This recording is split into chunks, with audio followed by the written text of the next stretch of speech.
Welcome to Tech Learners. In today's lesson, we will talk about searching algorithms in Java. So let's see what are searching algorithms. Searching algorithms where we use to search an element in a list or an array. So there are two types of searching algorithms: sequential search or interval search. As we know that searching is a very important concept in these days. Like we see that we have a search option in the Facebook, we have search option on Google, so we have search option everywhere, but that is the advanced searching. So today we will start the most basic step for the searching. So there are two types of searching algorithms. One is sequential search or linear search, which is in this the list or array is traversed sequentially, that is one by one, and every element is checked. For example, linear search. We'll see this today. The next type of searching algorithm is which are specifically designed for searching in sorted data structure, that is in sorted list or sorted array. These types of searching algorithms are much more efficient than linear search, as they repeatedly target the center of the search structure and divide the search space in half. For example, binary search. So we will see this binary search in the next lecture, and we will talk about linear search in today's lecture. Let us see some more examples that are for the search algorithms. So this is a linear search, binary search, jump search, interpolation search, exponential search, sublist search, Fibonacci search, and there are many more. So let's talk about linear search in today's lesson. Linear search or sequential search is a method of finding a target value within a list. This list can be numeric element list or character list or any list. It sequentially checks each element for the list of the target. It checks until it matches or found until all the elements have been searched. Let's see how this linear search works. Let's say if we have a list with elements like 5, 10, 6, 9 and 23, and we want to search an element 6, then we need to perform comparisons with each element of this array one by one. So first we will compare the first element of the list with our search element 6. As you can see that 5 is not equal to 6, so the result will be false. Then in the list we will move to the next element, and now this search element will be compared to the next element. So you can see that 6 is also not equal to 10. This is also false. Then we will move to the next element into the array, that is, you can see here it is 6. As you can see that our search element 6 matches here with 6, so this will give us a true result. That means the element is found in the array, and we can display the index of this element. So this is very simple and the most basic search algorithm.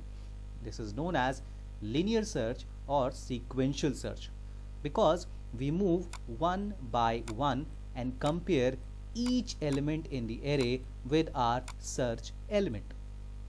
As you can see, this algorithm can be very good if the element found is at first position. So we need to have only one comparison. But similarly, if this element will be at the last position, then this algorithm will not perform very good, because we have to make all the comparisons and then the element will found at last position. So let's see the logic behind this algorithm, and then we will see the Java program. First we need to store the number of elements in size, that how many elements we have into the list. Then we can input all the elements in an array with the same size. Then the input element to be searched in n, we ask the user to input the element that you want to search, and we can store that element in n or in any variable. then we will run a loop for I is equal to 0 to I less than the size of the array. Now one by one we will compare this searched element with the element in the array, and if both matches, then we'll simply display the element found. We can display the index of the element, and then we can exit the loop. So this is a very simple logic behind the linear search. Now let's see the Java program. So in this Java program, I have used this scanner class just to accept the elements from the user and to accept the search element from the user. I have taken these variables num to store the size of the array. This is A to store all the elements, the array, and search to store the search element. Using the scanner object SC, I can accept the size of the element. So first I have asked the user enter number of elements, so that will be accepted into num.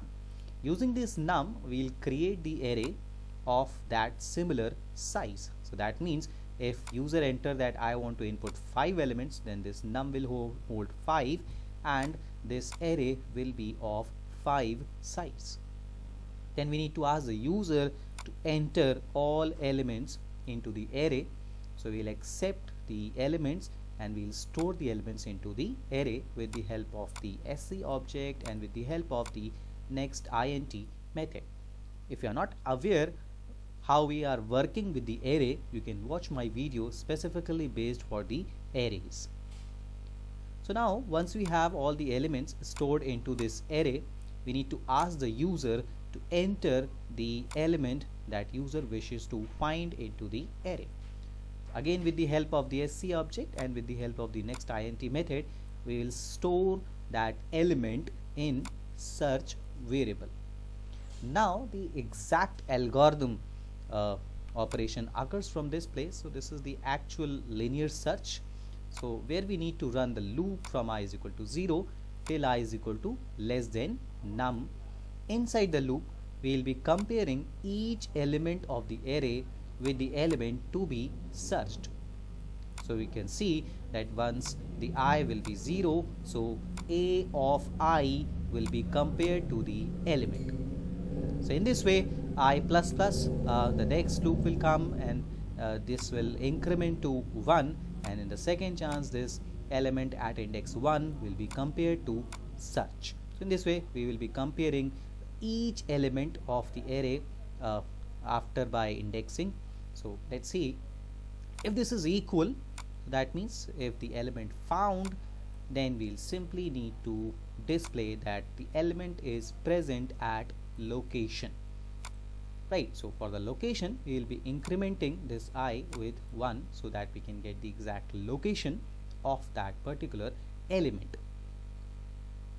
And now after the loop, if I is equal to num means that is the size of the array. If I is equal to num, that means we have not found the element into the array. You can see this is the break applied here. If we find any element, then we'll simply using this break to exit the loop. That means now I will not increment, and I will never reach to num. So I will only reach to num when there is a element not present into the list. That means if we cannot find the element inside the list. So in that sense, we can simply display the user that element is not present into the array. Now let me compile and execute this program to understand the output of this particular linear search program. So let me compile and press OK.